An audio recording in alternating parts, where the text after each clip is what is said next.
कुछ दिन पहले हमने आपके साथ में एक शॉर्ट शेयर किया था जिसमें हमने बताया था ओलेंका के बारे में। ओलेंका एक कहानी द डार्लिंग की एक मेन पात्र है।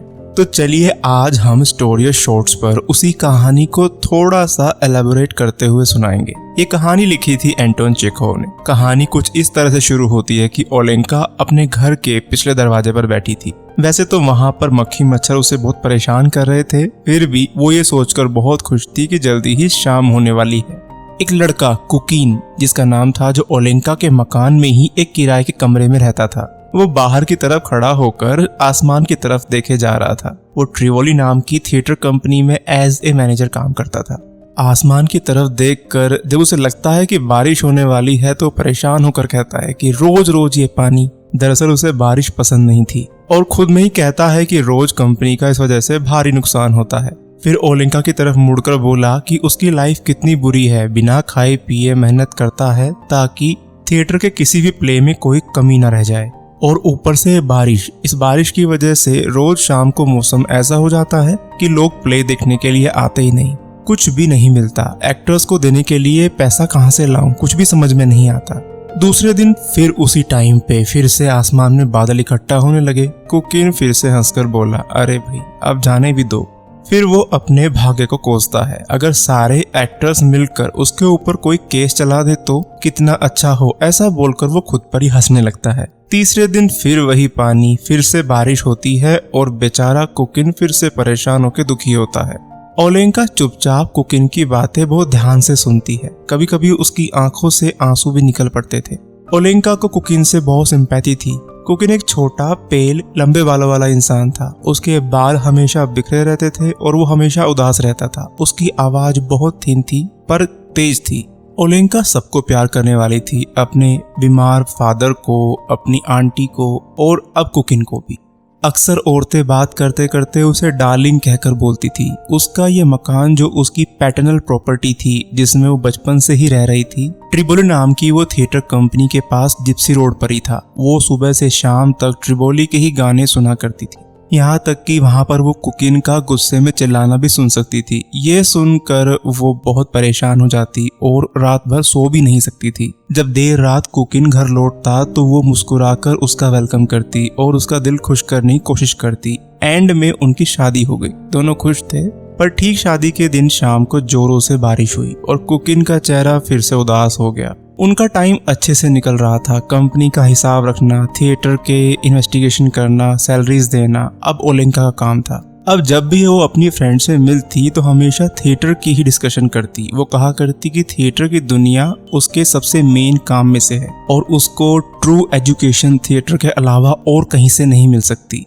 वो हमेशा अपने फ्रेंड्स को थिएटर की बातें बताती रहती, उनको इनवाइट करती प्ले देखने के लिए, रिहर्सल्स देखती और एक्टर्स को उनकी गलतियां बताती। सर्दियां भी अच्छी तरह से निकल गई। ओलेंका बहुत खुश थी और कुछ मोटी भी हो गई थी, पर कुकिन दिन भर पतला और अजीब सा इरिटेटिंग होता जा रहा था। हमेशा कंपनी के नुकसान की ही बातें करता था। वैसे तो सर्दियों में उसको कुछ खास नुकसान नहीं हुआ था। रात को उसे बहुत खांसी उठा करती, जिसमें ओलेंका उसको तरह तरह की दवाइयां दिया करती। कुछ दिनों के बाद थोड़े दिन के लिए वो अपनी कंपनी के साथ मॉस्को चला गया। उसके चले जाने पर ओलेंका बहुत परेशान रहने लगी।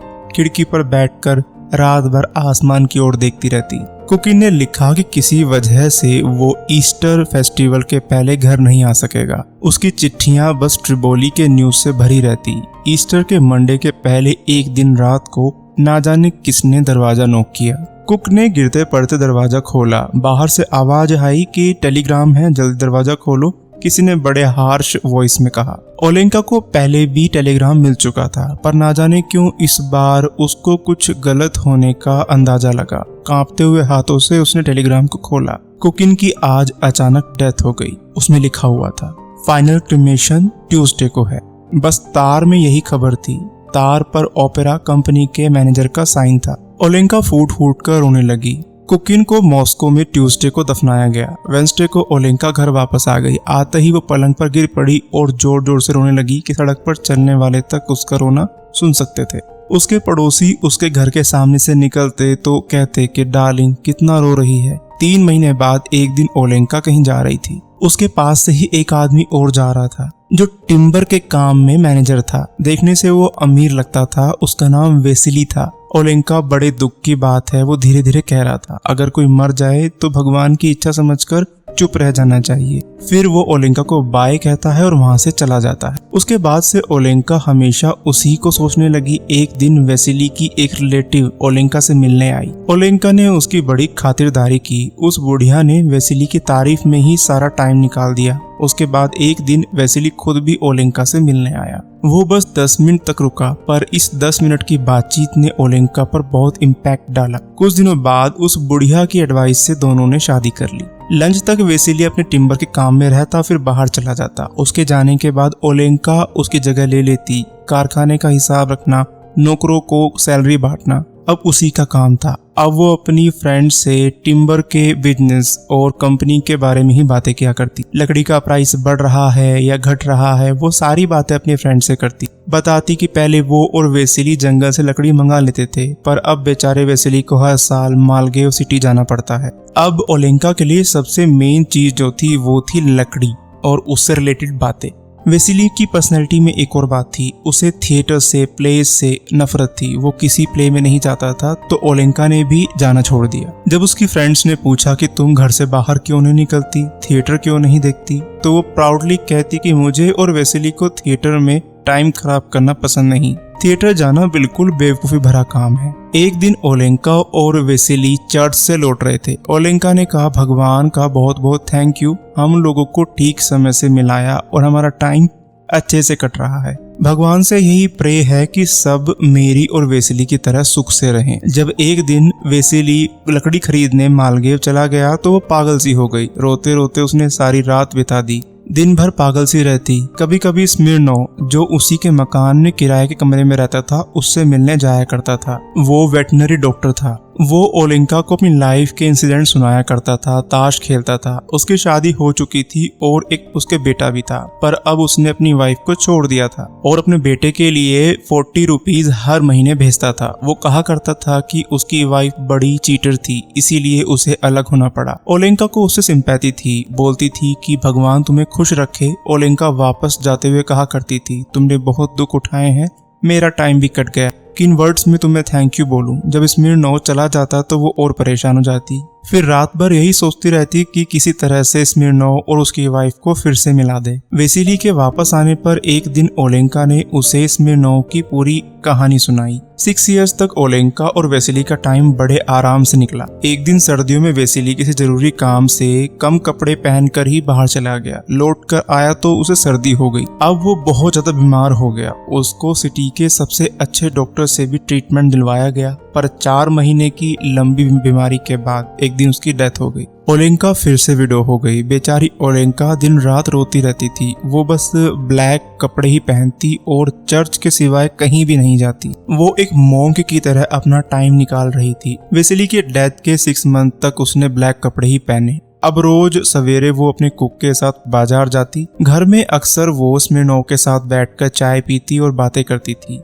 एक दिन वेटनरी डॉक्टर स्मिर्नोव ने कहा कि तुम्हारी सिटी में अच्छे अरेंजमेंट्स नहीं हैं, लोग बहुत बीमार पड़ते हैं, एनिमल्स की भी ठीक तरीके से देखभाल नहीं हो पाती। अब ओलेंका स्मिर्नोव की बातों को रिपीट करती और हर चीज के बारे में जो भी उसकी ओपिनियन होती वही ओलेंका की भी होती। अगर ओलेंका की जगह कोई और दूसरी लेडी होती तो अभी तक सब उससे नफरत करने लगते, पर ओलेंका के बारे में कोई भी ऐसा नहीं सोचता था। उसकी फ्रेंड्स उसे अब भी डार्लिंग कहती थी और उससे सिंपैथी रखती थी। स्मिर्नोव अपने फ्रेंड्स और ऑफिसर्स को ये नहीं बताना चाहता था कि उसकी ओलेंका से फ्रेंडशिप है, पर ऐसी चीजों को सीक्रेट रखना इम्पॉसिबल था। जब डॉक्टर के ऑफिसर या दोस्त उससे मिलने आते तो उनके लिए चाय ओलेंका ही बनाती और तरह तरह की डिजीज के बारे में बातें किया करती। स्मिर्नोव को ये पसंद नहीं था। उनके जाने के बाद वो ओलेंका का हाथ पकड़कर गुस्से से कहता, मैंने तुमसे कहा था कि तुम उन टॉपिक्स के बारे में बात ना किया करो जिन्हें तुम नहीं समझती। याद है या भूल गई?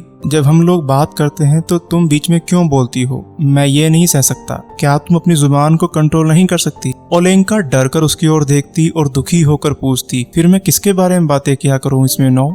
फिर वो रोते रोते उससे सॉरी बोलती और फिर दोनों एक दूसरे को मनाते और खुश हो जाते। ओलेंका स्मिर्नोव के साथ बहुत दिनों तक नहीं रह सकी। स्मिर्नोव का ट्रांसफर हो गया और उसे बहुत दूर जाना पड़ा। ओलेंका फिर से अकेली हो गई। अब वो बिल्कुल अकेली थी। उसके फादर बहुत दिन पहले मर चुके थे, पर दिन ब दिन वो दुबली होती जा रही थी। अब लोग उसे देखकर भी बिना कुछ कहे चले जाते। ओलेंका शाम को स्टेयर्स पर बैठकर ट्रिवोली के गाने सुना करती, पर अब उन गानों का उससे कोई मतलब नहीं था। वो अब वुड बिजनेस को देखकर भी ना दुखी होती और ना ही खुश होती। खाना भी बस वो जिंदा रहने के लिए ही खाती थी। कुकिन, वेसिली और वेटनरी डॉक्टर के साथ रहने के टाइम बिना सोचे अपनी ओपिनियन दे देना उसके लिए कुछ भी मुश्किल नहीं था। अब वो सब कुछ देखती पर अपनी ओपिनियन नहीं दे सकती थी। धीरे धीरे सब चेंज हो गया। जिप्सी रोड अब एक बड़ा रास्ता बन गया और ट्रिवोली और वुडन बिजनेस के जगह पर अब बहुत से बड़े बड़े मकान बन गए थे। ओलेंका बूढ़ी हो चली थी और उसका घर भी कहीं कहीं से टूट गया था। अब ओलेंका की कुक मारवा जो कहती वही मान लेती। जुलाई में एक दिन किसी ने दरवाजा नॉक किया। ओलेंका खुद ही दरवाजा खोलने गई। दरवाजे पर अचानक स्मिर्नोव को देखकर वो सरप्राइज हो गई। पुरानी बातें एक एक करके उसे याद आने लगी। अब वो अपने को न रोक सकी। दोनों हाथों से मुंह ढककर रोने लगी। उसे यह पता ही न चला कि वो कैसे चाय पीने बैठ गई। वो बहुत कुछ कहना चाह रही थी पर उसके मुंह से एक वर्ड भी नहीं निकल रहा था। एंड में बड़े दुख के साथ तो बोली, तुम सडनली आ गए। स्मिर्नोव ने बताया कि उसने जॉब छोड़ दी है। उसने कहा कि वो अपनी गृहस्थी यहीं बसाना चाहता है। उसके लड़के की एज अब स्कूल जाने लायक हो गई थी और उसे स्कूल भेजना है। स्मिर्नोव बताता है कि उसकी अपनी वाइफ से सुलह हो गई है।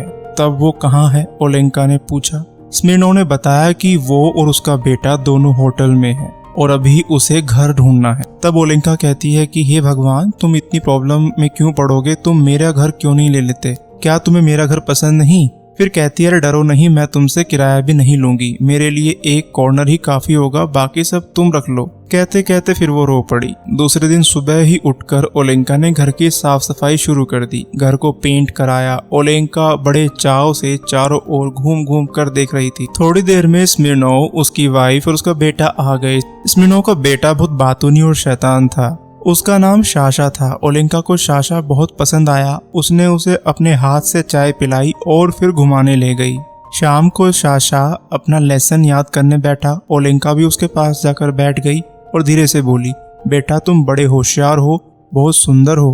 अब शाशा ज्यादातर ओलेंका के पास ही रहने लगा। शाशा की माँ एक बार खेरकाव में अपनी बहन के पास गई और फिर वहीं रह गई। स्मिर्नोव अपने काम पर रहता तो शाशा हमेशा ओलेंका के पास ही रहता। ओलेंका ही उसको स्कूल के लिए उठाती, तैयार करती और उसे स्कूल भेजती, चाय पिलाती, खाना खिलाती। अब ओलेंका का सारा ध्यान शाशा पर ही था। उसको जो पसंद आता वो वही करती। ओलेंका जब स्कूल तक शाशा के पीछे पीछे जाती तो शाशा के दोस्त उसे चिढ़ाते, देखो तुम्हारी मौसी तुम्हारे पीछे पीछे आ रही है। शाशा को ये बात बिल्कुल पसंद नहीं थी। वो ओलेंका को वापस भेज देता। ओलेंका धीरे धीरे घर लौट आती। रास्ते में अगर कोई मिलता और हालचाल पूछता तो वो कहती कि स्कूल के टीचर बहुत खराब होते हैं, बेचारे छोटे छोटे बच्चों को बहुत हार्ड वर्क कराते हैं। शाशा के स्कूल से लौटने पर वो उसे चाय पिलाती और घुमाने ले जाती। रात को खाना खाने के बाद उसे सुलाती। अब उसकी बातों में हमेशा स्कूल, शाशा और उसी की बातें रहती। एक दिन वो शाशा को सुलाकर खुद भी सोने जा रही थी, किसी ने दरवाजा नॉक किया।